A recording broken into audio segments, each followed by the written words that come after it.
Inside Charleston's jail before dawn, the jailer made his rounds. His boots hit stone in a steady count: 1, 2, 3, pause, then the jangle of keys at his belt. 2 white guards followed behind, checking bolts and counting irons. The little slave girl kept her head down, scrubbing grit from the corridor floor with a rag so worn it barely held water. She was small for her age, maybe 10, assigned to carry buckets and wipe stone because her hands were quick and her mouth stayed shut.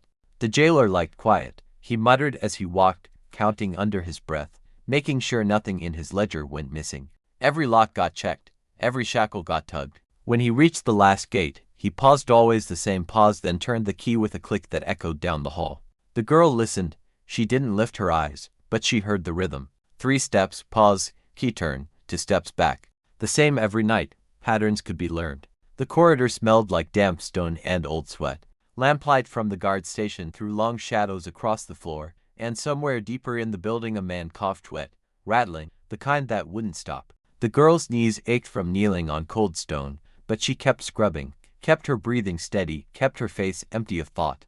When the last footstep faded and the outer door slammed shut, she let her breath out slow, like a prayer she didn't dare say aloud. Her heart was pounding, but her hand stayed steady on the rag. Dread sat heavy in her chest, but underneath it something else was growing. Focus, the kind that came when fear had nowhere left to go. She wrung out the rag in her bucket and the water ran dark. The iron ring on the nearest shackle caught lamplight and gleamed dull. She stared at it for a long moment, then turned back to her work. The next morning, she was back in the corridor before full light, humming low under her breath while she wiped the stones. The hymn was one the preacher sang on Sundays, soft, steady, the kind that marked time without anyone noticing.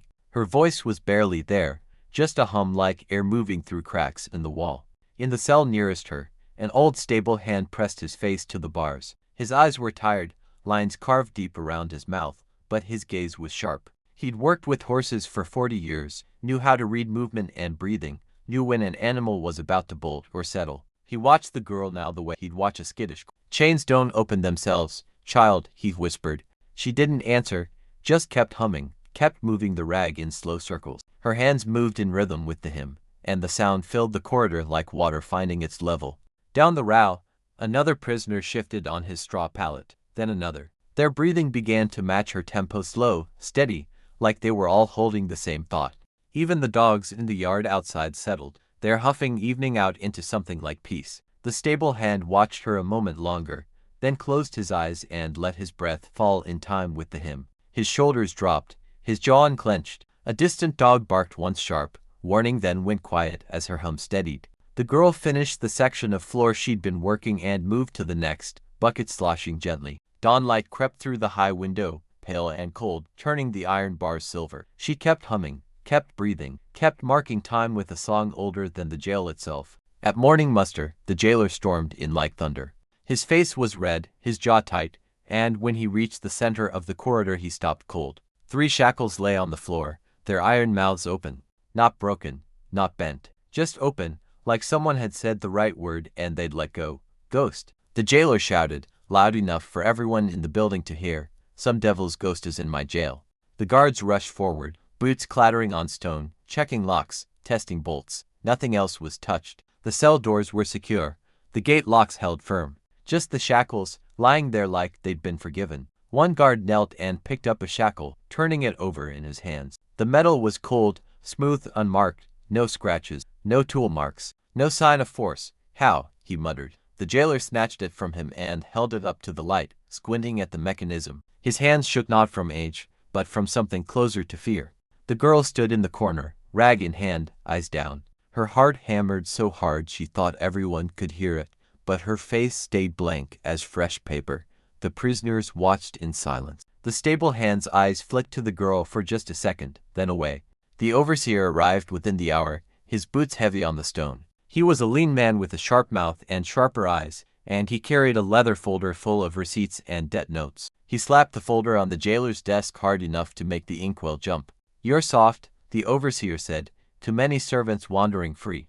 Too many helpful tasks. You let them get ideas. The jailer's shame turned hot and mean. His neck flushed red and his jaw worked like he was chewing something bitter. I run a tight house, he said. Not tight enough. The overseer tapped the folder. The owner's creditors are circling. They want assurances. They want security. They don't want stories about ghosts making them nervous. The jailer nodded, jaw clenched, and kicked one of the open shackles across the floor. It skidded and stopped at the girl's bare feet with a metallic ring that echoed in the sudden quiet. She didn't move, didn't flinch, just waited until he looked away, then picked up her bucket and kept scrubbing. Public shame-fueled cruelty, she'd learned that long ago. A man humiliated in front of his superiors would spend that humiliation on whoever couldn't fight back. The overseer left with a final warning, and the jailer stood alone in the corridor, staring at the empty shackles like they'd personally betrayed him. 2 days later, the owner's agent came to review the accounts. He was a nervous man with ink-stained fingers, pressed by debts that never seemed to shrink. His collar was too tight and sweat beaded at his temples even though the morning was cool. The girl was ordered to carry water to the desk where the ledger lay open. She moved slow, careful not to spill. The agent didn't look at her. He flipped pages, muttering numbers under his breath, running his finger down columns of figures that never balanced the way they should. Beside the ledger sat a ribbon bookmarked dark blue, frayed at the edges and a candle stub with wax pulled at the base. The girl set the cup down gently, barely making a sound. As she did, her eyes caught the wax a dark red, almost brown, like old blood or rust. She'd seen wax seals before, on courthouse errands when she'd carried messages for the overseer. Those seals were always bright red, clean and sharp, pressed with the official stamp that showed clear in the daylight. This one was wrong. Her breath caught, but she kept her face empty. The agent kept muttering, didn't notice her pause. As she stepped back, a single ledger page curled at the corner, like it wanted to be turned, like it had something to say if anyone would listen. The ghost wasn't just a lock, it was paperwork, lies written down and sealed with the wrong color. Authority borrowed from someone who didn't know it was missing. She picked up her bucket and left the office, but the image of that dark wax stayed burned in her mind like a brand. That evening, the girl was sent with the stable hand to the church basement to fetch laundry bundles. The preacher was there, a tall man with gray at his temples and hands scarred from years of work, carpentry, field work, whatever needed doing. He oversaw trunks and quilts meant for the poor, stacking them with care, making sure everything was folded proper. The church basement smelled like cedar and old wool. A single lantern hung from a beam, throwing warm light across the stone walls. The girl folded a quilt, running her hands over the binding. The fabric was soft, worn by many washing, but the stitching was tight and deliberate. Inside the seam, she felt something a ridge, like thread laid over thread in a pattern that wasn't just decoration. She looked closer, tiny marks, stitched so tight they almost disappeared into the binding. They looked like letters, like words sewn into cloth where no one would think to look. The preacher hummed as he worked, the same hymn she'd been humming in the jail corridor, but with a different verse, one that sounded like direction. Turn left at the fork. Don't cross when the pole is down. Wait for the bell to count 3. She looked up. His eyes met hers, just for a second, and he nodded. Not a big gesture, just a small dip of his chin that said, "You see it. Good." Wonder cut through the bleakness like a blade of light. Something hidden had been waiting. Waiting for her eyes. Waiting for someone to read it. The stable hand was watching too, his face carefully neutral, but his hands had stopped moving. The preacher's lantern swung as he moved to another trunk, throwing the quilt's stitches into sharp, readable shadow. The girl traced the pattern with her fingertip left, straight, right, stop, and felt the shape of a map drawn in thread. Laundry's ready, the preacher said, his voice even. Best get back before they wonder. The girl folded the quilt carefully and placed it in the basket. The stable hand lifted the load and they climbed the basement stairs back into the cooling evening air. Neither of them spoke on the walk back, but the girl's mind was racing. Hymns that gave direction, quilts that held maps, a network hidden in plain sight, built from songs and stitches and patience. Back at the quarters that night, the older woman, a midwife everyone called Aunt Bess, steamed herbs over a pot for the children who couldn't stop coughing. Mint, pine, something bitter that smelled like bark stripped fresh from the tree. The girl sat close, watching, learning the names and the smells. Aunt Bess had delivered half the children in the quarters and tended the sick when the doctor wouldn't come. Her hands were steady and her knowledge ran deep. Mint for the chest, Aunt Bess said, not looking up. Pine for the throat. Willow bark for fever. The girl nodded, committing it to memory. Patrol roads are tied after 1850, Aunt Bess added quietly, stirring the pot. Law says anyone can stop you, ask for a pass. A pass can mean life or a whipping, depending on the seal. Depending on who's holding it and what mood they're in. The girl had seen passes before. Stamps and signatures, wax colors that meant official or fake. Knowledge is protection, child, and Bess continued, her voice soft but firm. But protection ain't safety, you remember that. You can know every herb, every road, every hiding place, but that don't mean you're safe. Just means you got a better chance. Steam rose in the low cabin light, curling like a message no one could catch. The pot bubbled gently and the smell filled the small room sharp, medicinal, alive. Comfort shifted to urgency. The girl's chest tightened, but she kept watching the steam, storing the shapes and smells in her mind the way she stored the rhythm of the jailer's keys. Outside, a dog barked. Then another, then silence as someone shouted them quiet. The next day, the jailer doubled the guards. He moved the public reading day, when jail accounts got reviewed in front of witnesses earlier to satisfy the owner's creditors, who were getting loud and impatient. The overseer stood in the corridor and shouted that he'd burn any Bible tricks if anyone tried something clever. His voice echoed off stone and iron, making the threat sound bigger than it was. The girl was sent to wipe the jail office again. The jailer was inside, practicing his speech about the ghost for the public reading. He paced back and forth, boots hitting the same spots on the floor, muttering the same lines over and over. Unexplained incidents ... security measures. Full investigation ... double quotes. She listened, memorized every word, every turn, every route his boots took across the wooden floor. The office smelled like old paper and lamp oil. A fly buzzed against the window glass, trapped, searching for a way out. The ledger sat on the desk, closed now, tied with string. Threat sharpened her resolve. She'd been afraid before, afraid of the whip, afraid of being sold, afraid of dogs and patrols and men with power. But fear without choice was just waiting to die. Fear with a plan that was something else, that was fuel. His voice echoed down the corridor as he practiced, and she stored it the way others stored food for winter. Every word, every pause, every inflection that revealed what he was really afraid of. When he finally dismissed her, she left the office with her bucket and rag, but her mind was already working, already planning, already counting the rhythm of keys and the color of wax and the verses of a hymn that held directions only some could hear. That night, she hummed in the corridor again, slow, steady, deliberate. The prisoners followed her breathing without being told. The dogs in the yard settled into quiet, and somewhere in the dark, past the reach of lamplight, a lock clicked quiet, careful, like the jail itself was cooperating with something larger than stone and iron. The stable hand was in the nearest cell, sitting on his pallet with his back to the wall. When he heard the click, his eyes found hers through the bars. He didn't smile, didn't speak, but his face said it clear. It's timing, not magic. Pattern, not miracle. Hope became plan. The ghost had a human shape now, even if no one spoke the name aloud. The girl kept humming, kept moving her rag in slow circles on the stone floor. Her voice was barely there, just a thread of sound in the darkness, but it was enough. At dawn's first gray line, when the guards came to open the corridor for morning count, the irons lay open again, neater this time, placed side by side on the floor like proof, like a message written in iron that said, "You can't hold what won't be held." The jailer's shout echoed through the building, furious and afraid, and the girl kept her head down and her hands busy, scrubbing stone that would never come clean. Morning chaos erupted like a kicked hornet's nest. The jailer swore oaths that made the guards flinch, promising he'd find the hand behind the open shackles if it took him all year. His voice cracked with frustration and something deeper, the kind of fear that comes when a man realizes his control is slipping.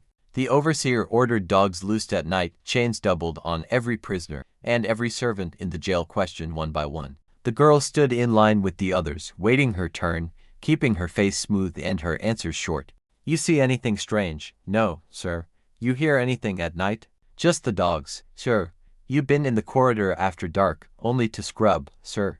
"Like I'm told." The overseer stared at her for a long moment, his eyes narrow and searching. She kept her gaze down, respectful, empty of anything he could use. Finally he waved her away and moved to the next. The girl was sent to the doctor's back room with a message folded tight. The owner's agent needed medicine for his nerves, something to help him sleep, stop the shaking in his hands. The doctor's office sat 3 streets over, in a narrow building that smelled like camphor and old leather. Glass drawers lined the shelves, filled with powders and dried leaves, each one labeled in careful script. On the desk sat a note with Latin words she couldn't fully read, but she recognized the shape of the letters, repeated patterns, like hymn refrains, like something that could be learned if you had enough time. RX at the top, tinked, in the middle, letters that looped and connected in ways that looked like authority. Fear spiked in her chest, sharp and fast, then it steadied. Words had patterns. Patterns could be learned. Latin wasn't magic, it was just another code, another language built on rules someone somewhere had decided mattered. She delivered the message and waited while the doctor prepared a small brown bottle.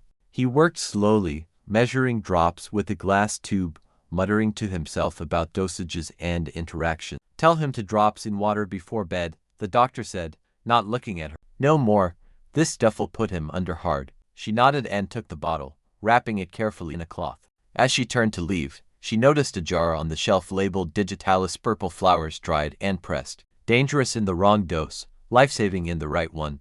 Knowledge was everywhere, she realized, hidden in jars and Latin words and measurements that could heal or kill depending on who held them. She left the doctor's door with bitter herbs tucked in her pocket, extras he'd given her for the coughing children in the quarters, and the shape of a phrase lodged in her mind. RX, tinct, 2 drops. A patroller swap brought trouble to the district. The old captain had been stern but predictable. The new one was a hard man with a reputation for cruelty, enjoyed catching mistakes, enjoyed making examples, enjoyed the power that came with a badge and a horse and the law on his side. He demanded passes even for short errands, kept his eyes sharp for anything that didn't match, and had a way of asking questions that made innocent people sound guilty. The girl watched him one afternoon when she carried water past the courthouse steps. A white clerk stamped a document at a small table set up for public business, pressing a seal into melted wax. The wax was bright red, clean, official, catching sunlight like a not the dark, wrong color she'd seen in the jail office. Suspicion became certainty. Someone was forging authority. Someone with access to wax and paper and seals that didn't match the courthouse's. Someone who knew how to make lies look legal. The patroller captain stood nearby, watching the crowd with cold eyes. His hand rested on his pistol grip, casual but ready. When an older man approached with a pass, the captain took his time examining it, turning it over, holding it to the light, checking the signature against some private standard. Finally he handed it back with dismissive. The girl kept her head down and kept walking, but her mind was racing. The system ran on paper, on seals and signatures and wax colors that most people never thought to question. If you could forge the right paper with the right seal, you could make anything look legal. Could sell someone south, could erase a promise, could bury a clause written in a Bible margin that said someone was supposed to be free. The patroller's hand hovered over the next pass like a hawk over prey, and the girl felt the weight of it, how fragile freedom was when it lived only on paper.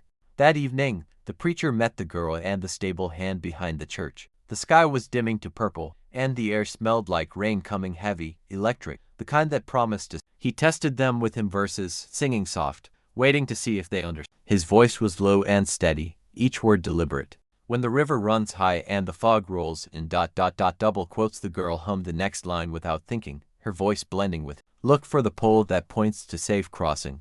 The stable hand joined in, his voice rough but sure.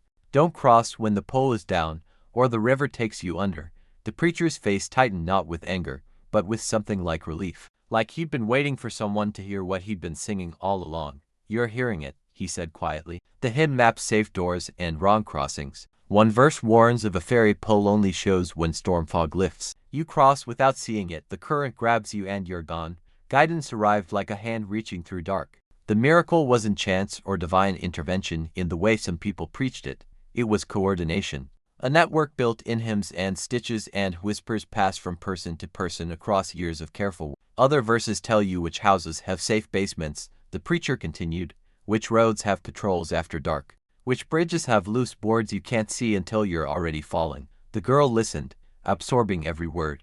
The stable hand's jaw was tight, his eyes focused. "You sing it in church," the preacher said, "and everyone hears a hymn. But some of us hear direction, a map sung out loud where no one thinks to look for it." He reached into his coat and pulled out a scrap of ribbon, thin, frayed at the edges, but marked with a tiny seal impression. Faint, but there, the same dark red, almost brown, that she'd seen in the jail office. The girl's breath caught. "Someone's been forging passes," the preacher said, "using a seal that don't match the courthouse. I don't know who, but if you've seen this color, you've seen the proof." He pressed the ribbon into the girl's palm. She closed her fingers around it, feeling the slight texture of the wax impression against her skin. "Keep it hidden," he said, "and when the time comes when we got witnesses who matter, you show it. You show the difference." Thunder rumbled in the distance, low and warning. 3 nights of extra dogs patrolling the jail yard. 3 days of forced silence in the quarters, everyone moving careful, everyone keeping their heads down.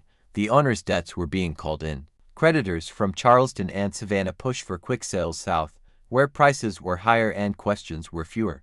The overseer made it clear anyone who caused trouble would be first on the list. He searched the quarters one afternoon, throwing quilts and Bibles into the yard, checking floorboards and ceiling beams for hiding places. The girl watched from the doorway as he tore through Aunt Bess's trunk, scattering herb bundles and cloth strips across the dirt.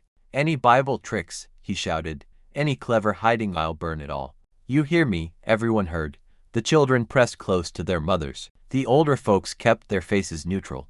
The girl had already hidden the ribbon inside her bracelet, not a thin strip of cloth she wore at her wrist, tied tight enough to stay put, loose enough to look like decoration. Safety collapsed. Danger became immediate and personal. The overseer's torch flared near the quilt trunk, the one from the church basement with the map stitched in thread, and the girl's breath caught in her throat. He lifted a quilt, shook it hard, squinted at the binding. Her heart hammered. If he looked close enough, if he traced the stitches with his finger. But he threw it back down and moved to the next trunk, impatient, looking for something obvious, something that would prove conspiracy and justify his threats. The girl did not move, did not flinch, just stood in the doorway and watched, her face blank as. When he finally left, everyone breathed a little easier. But the fear stayed, thick and heavy, like smoke that wouldn't clear.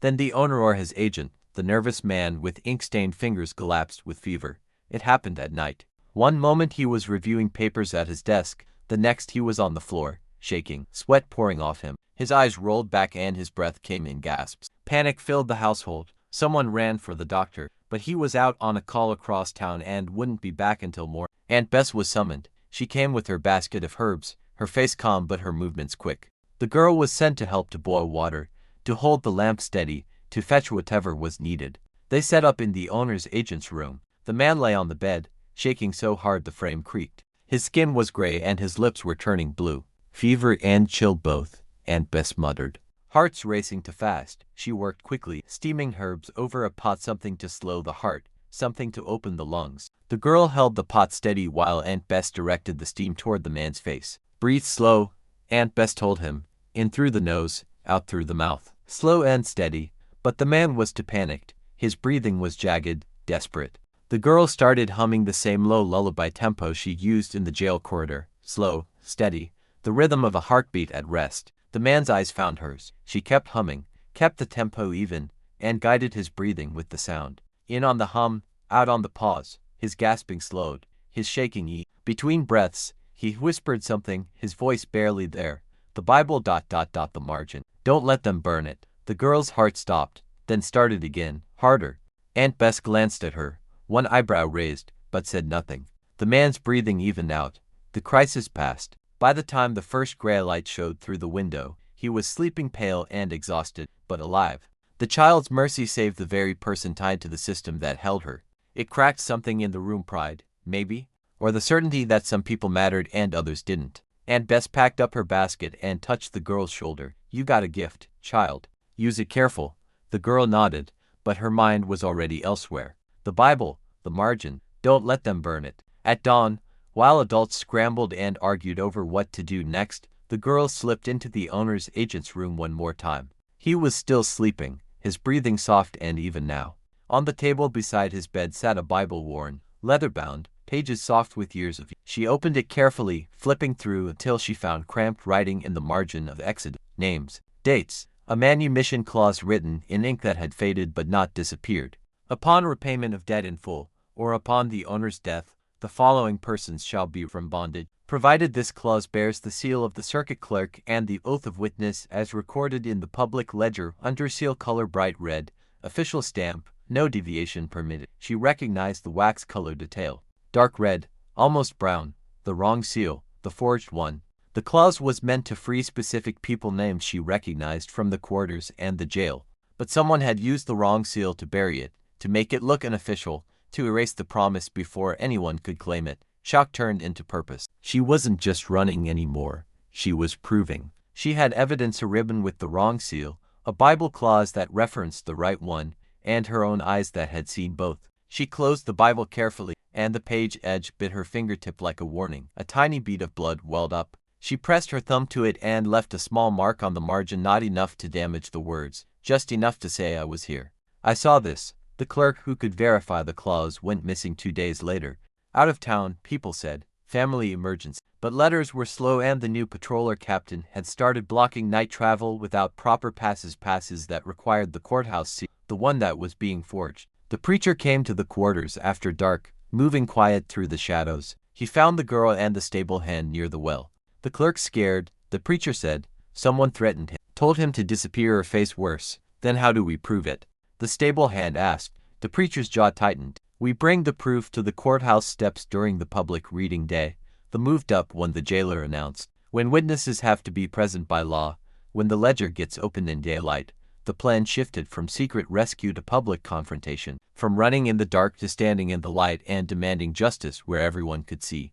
It's dangerous, the preacher said, more dangerous than running. You'll be standing in front of people who want to keep things buried. The girl looked at the ribbon tied in her bracelet knot, at the memory of the Bible clause burned into her mind, at the stable hand who trusted her hymn tempo to open locks without magic. We do it, she said. Outside, thunder muttered low and the river wind picked up, carrying the smell of coming trouble, rain and mud and roads about to wash out. The storm hit 2 nights later, hard and sudden. Rain turned the roads to thick mud within an hour. Floodwater rose fast in the low places, threatening the bridge that connected the jail district to the courthouse. Everyone was forced onto fewer routes, the higher roads, the ones with solid ground, which meant right into patrol control. But in the chaos, opportunities opened. The girl used lantern signals the preacher had taught her behind the church. Tilt the lantern left, danger that way. Hold it steady, wait, lower it 3 times, safe to move. She stood at the corner of the jail yard while guards scrambled to secure shutters and move supplies to higher ground. The stable hand watched from his cell window. 2 other prisoners, men the Bible clause had named, pressed their faces to the bars. She tilted the lantern left. The patroller was on that road. She held it steady. Wait for him to pass. She lowered it once, twice, 3 times. Now, move now. The locks had been worked the night before, left ready. When the guards ran to deal with a flooding issue in the back courtyard, the stable hand pushed his cell door open, quiet, controlled, and the 2 other men followed. They moved through the shadows to the church, where the preacher waited at the basement door.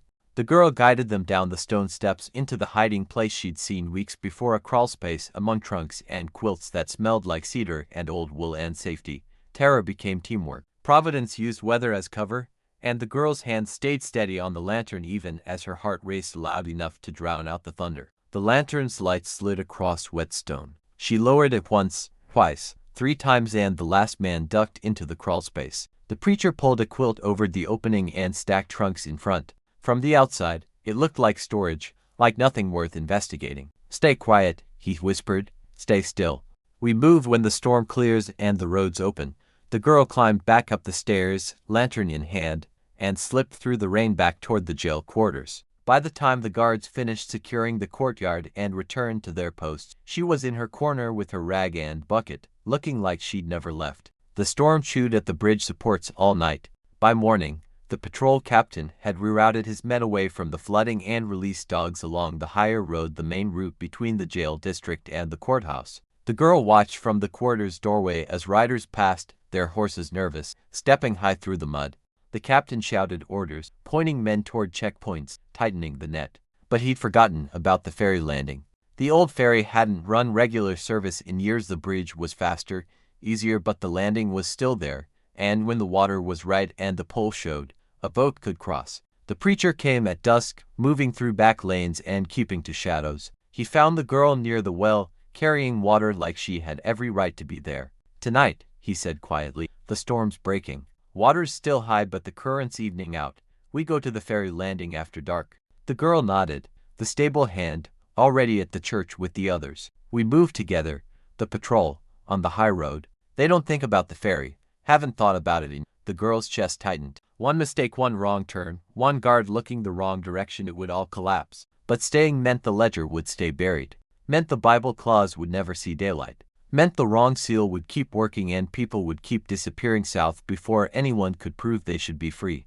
I'll be ready, she said. After full dark, the girl slipped out of the quarters. The rain had stopped but the ground was soaked, every step sucking at her bare feet. She carried nothing but the clothes on her back and the ribbon hidden in her bracelet knot. The church basement was quiet. The preacher had the men ready, the stable hand, the 2 prisoners, and a mule borrowed from a sympathetic farmer who'd been paid in promises and prayers. "The ferry landing's a mile west," the preacher said.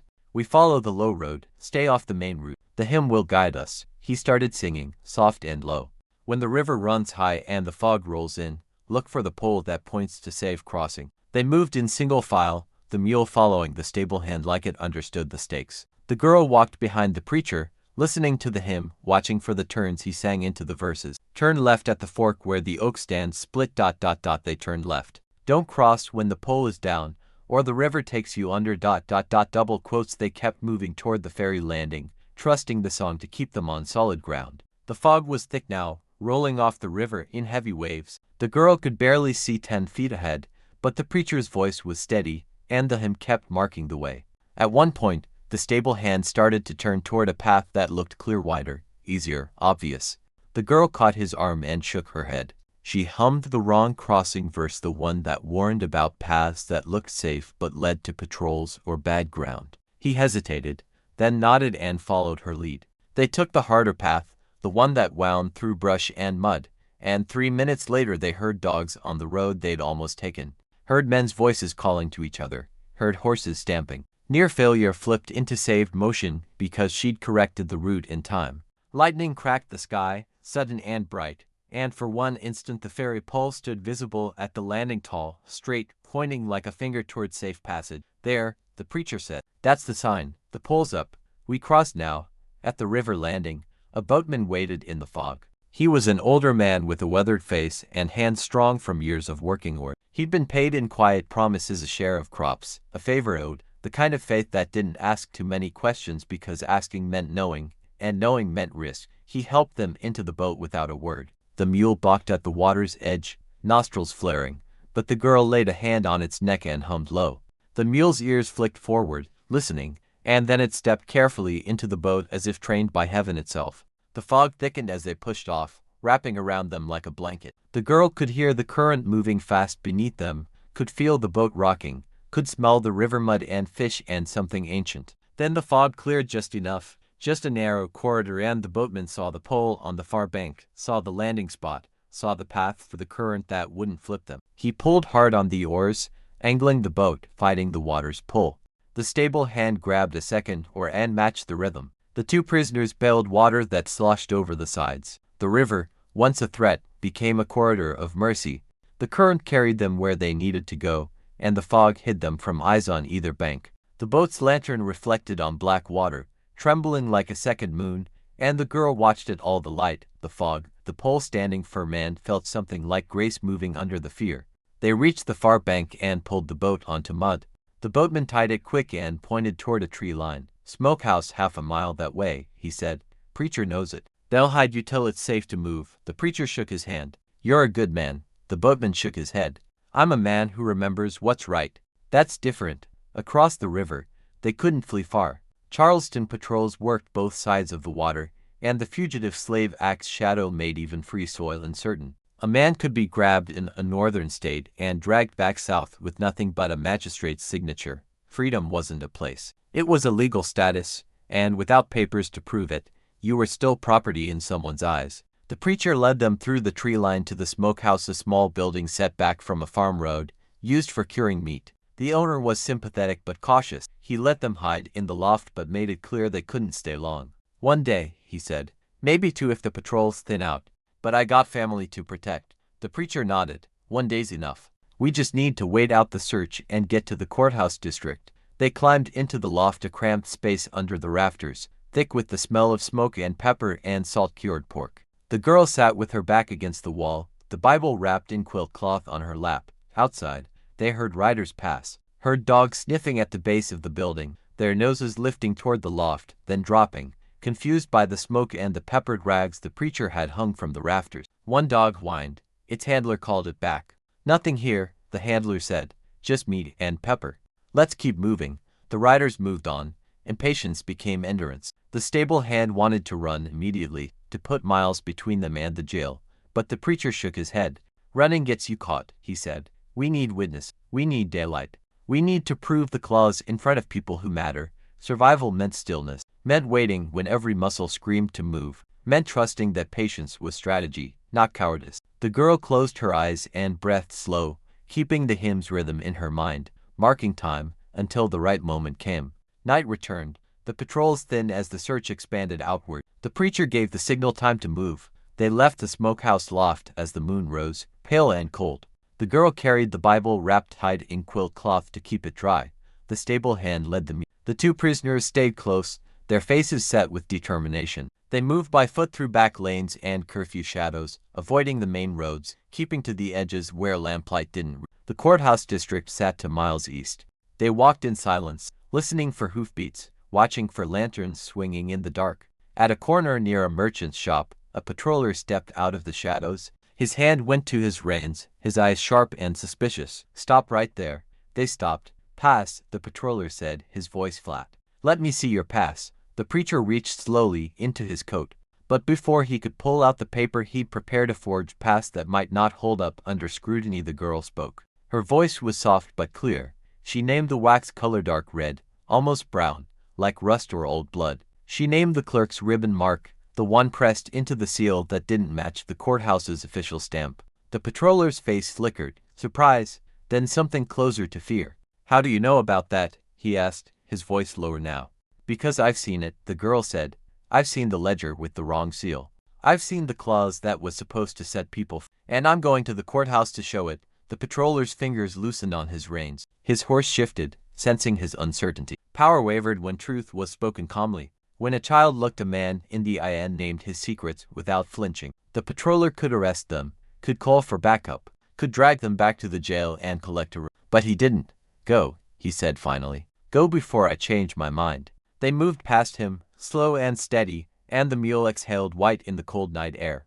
The girl didn't look back. They reached the clerk's office just before dawn. The building was dark, the door locked, but a light showed in the back window, faint, flickering, like a candle burning low.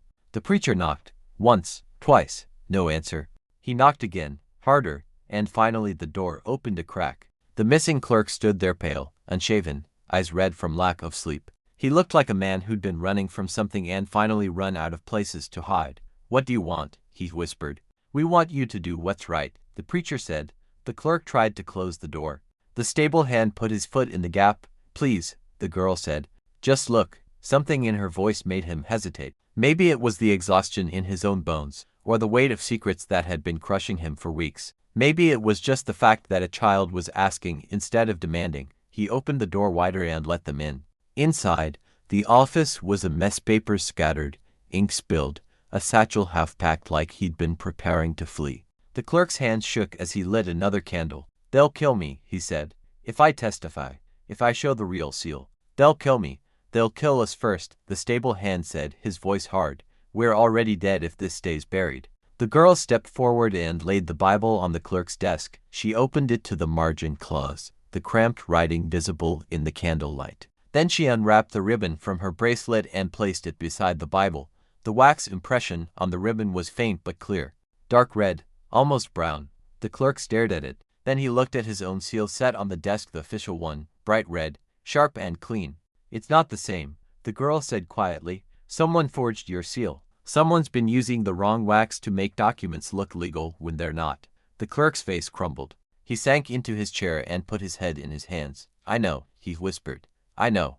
They've been pressuring me for months, threatening my family. I tried to leave, tried to just disappear, but but running don't fix it," the preacher said. "Only standing does." The clerk looked up. His eyes were wet but his jaw was set. "If I do this," he said, "if I come to the courthouse steps and show the difference, show that the seal's been forged, I'll have to testify. I'll have to name who's been doing it." "Then name them," the stable hand said. The clerk was silent for a long moment. Then he reached for his seal stamp with shaking hand. "We do it in daylight," he said. "We do it where everyone can see. And we do it right." Morning of the moved-up public reading day arrived cold and clear. The storm had passed, leaving the streets washed clean and the sky pale blue. The courthouse steps filled early, townspeople curious about the ghost rumors, creditors demanding answers, guards posted to keep order. The jailer arrived with his jaw set and his pride wounded. He carried one of the open shackles like a trophy of outrage, holding it high so everyone could see. "This is what I've been dealing with," he announced to the crowd. "Someone in my jail, some criminal or conspirator, has been opening locks, breaking security, undermining lawful authority." The crowd murmured. Some people looked concerned, others looked skeptical. The overseer stood nearby, his arms crossed, his face hard. The owner's agent sat on a bench, still pale from his fever but determined to be present. The creditors clustered together, whispering and checking their ledgers. At the top of the steps, the clerk appeared. He looked steadier now, cleaner, like he'd made a decision and was seeing it through. He carried a small wooden box and set it on the table where public documents were reviewed. The girl, the preacher, the stable hand, and the two freed prisoners stood at the edge of the crowd. They'd come in separately, careful not to draw attention, and now they waited for the right moment. The jailer was still talking, spinning his ghost story into a tale of criminal conspiracy and lax security that wasn't his fault. The clerk cleared his throat. "If I may," he said, his voice cutting through the jailer's speech. The crowd quieted. The jailer frowned but stepped aside. The clerk opened the wooden box and took out two wax seals. He held them up, one in each hand, so everyone could see. "This one," he said, holding up the bright red seal, "is the official seal of this courthouse. Circuit clerk stamp, used on all legal documents filed with this office." He lowered that hand and raised the other. "This one," he said, holding up a seal with dark red wax almost brown, "is not." The crowd leaned forward. The girl felt her heart pounding but kept her face calm. "Someone," the clerk continued, "has been forging documents using a seal that looks similar but isn't the same. The wax color is wrong.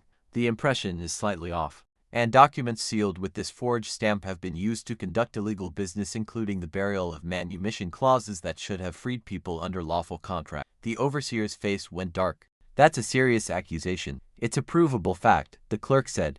He gestured to the girl. "Come forward." She walked through the crowd, her bare feet silent on the stone steps. The stable hand and preacher followed. The girl reached into her bracelet knot and pulled out the ribbon. She handed it to the clerk. He held it up to the light, showing the faint wax impression pressed into the fabric. "This ribbon was found in the jail office," the clerk said. "The wax color matches the forged seal, not the official one." The girl spoke then, her voice clear but not loud. She pointed to the wax difference without arrogance, only clarity. "I seen both," she said. "The official seal at the courthouse, the wrong one in the jail ledger. They don't match." Witnesses murmured. The jailer's hand tightened on the open shackle, and for the first time, he looked afraid of paper instead of prisoner. "Bring the ledger," someone in the crowd called. The request was repeated. "Bring the jail ledger."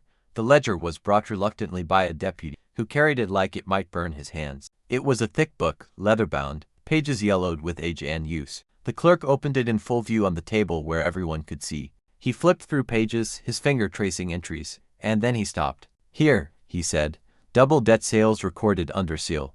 But look at the wax impression." He tilted the page toward the light. The wax was dark red, almost brown, not the bright official red. "And here," he continued, flipping to another page, "a transfer south recorded 3 weeks ago. Same wrong seal." He kept going, finding entry after entry where the forged seal had been used to make illegal transactions look legal. The owner's agent stood up, his face gray. "I was told those were proper documents. I was assured by the overseer that everything was in order." The overseer's jaw tightened. "I only recorded what I was instructed to record." "By who?" the clerk demanded. Silence. Then the girl spoke again. "The Bible clause," she said. "It says people should be free when debt's repaid or the owner dies, but someone used the wrong seal to bury it, to make it look like it wasn't legal." The preacher stepped forward and handed the Bible to the clerk. "Exodus margin. Read it." The clerk read aloud, his voice steady. "Upon repayment of debt in full, or upon the owner's death, the following persons shall be released from bondage, provided this clause bears the seal of the circuit clerk and the oath of witness as recorded in the public ledger under seal color bright red, official stamp, no deviation permitted." He looked up. "The clause specifically requires the official seal, bright red. Any other seal voids the documentation."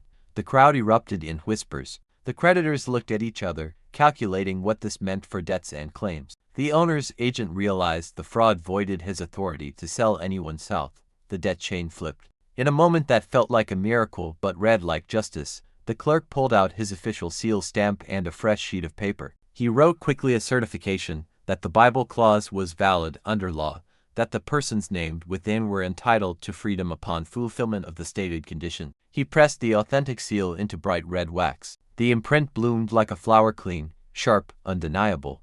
The preacher spoke then, his voice carrying over the crowd. He spoke a blessing that named mercy without excusing cruelty, that acknowledged suffering without demanding vengeance, that claimed justice as a form of reverence. Let the record show, he said, that truth was told in daylight, that forgery was exposed, that promises made will be kept, justice was claimed with dignity. The jail corridor filled with witnesses within the hour, official ones this time, sent by the courthouse to verify the clerk's findings. The jailer had no choice under public eyes. The clerk's order was read aloud. Release the persons named in the Bible clause, effective immediately, pending final verification of debt status. Shackles were unlocked in view, not as rumor, not as ghost story, as law made honest. The girl stood in the corridor one more time, but this time she wasn't scrubbing floors. She was watching as the stable hand walked free, as the two prisoners stepped into daylight, as chains that had held them for years fell away. She hummed the hymn one final time, soft, steady, the tempo that had marked time and opened locks and guided them through fog and fear. Voices joined the stable hand's rough bass, the preacher's steady tenor, even some of the witnesses who knew the words. The sound filled stone and iron alike, echoing off the walls like a prayer finally answered. Papers were ribboned and signed. A new household charter was spoken aloud by the owner's agent, who looked smaller now, diminished by the truth. Arrangements were made for relocation beyond the city's tight net to households where the law was clearer, where sympathetic people could provide work and protection while the legal process finished. The overseer was questioned by courthouse officials. The jailer was suspended pending investigation. The forged seal was confiscated as evidence. And through it all, the girl stood quiet, her bracelet not empty now, the ribbon in the clerk's evidence box, the Bible back in the owner's agent's care with a court notation written on the margin page that said, verified and enforceable under circuit this day witness. On the courthouse steps, as the afternoon sun slanted long across the stones, the open shackles were set down gently by the clerk himself. He placed them side by side, not thrown, not discarded, but set down like tools no one would use again, like artifacts of a system that could be changed when enough people decided truth mattered more than convenience. The girl stood beside the preacher, the stable hand on her other side. The morning light had been sharp and cold, but the afternoon light was warm, golden, forgiving. She didn't speak, didn't need to. The ledger was closed and sealed with the proper wax. The papers were signed and ribboned. The hymn quiet now, but still there hummed in the back of her throat like a promise kept. Somewhere in the distance, a church bell rang the hour, clear, steady, marking time the way she'd marked it in the jail corridor, with patience, with purpose, with the certainty that patterns could be learned and locks could open when the moment was right. The stable hand looked at her and smiled, tired but real. You did it, he said. She shook her head. We did it. The preacher placed a hand on her shoulder. You saw what needed seeing. That's the beginning of everything. They walked down the courthouse steps together, past the open shackles, past the crowd that was slowly dispersing, past the guards who no longer had orders to stop them. The road ahead was still uncertain. Freedom on paper didn't mean safety, and the law could change with the next election or the next court ruling. But today, in this moment, truth had been told in daylight and justice had been claimed. The girl felt the weight lift from her chest, just a little, felt the hymn settle into memory where it would stay, ready to be sung again when someone else needed directions in the dark. And on the porch of the courthouse, in the slanting afternoon light, the open shackles lay still, silent, empty, and finally at rest.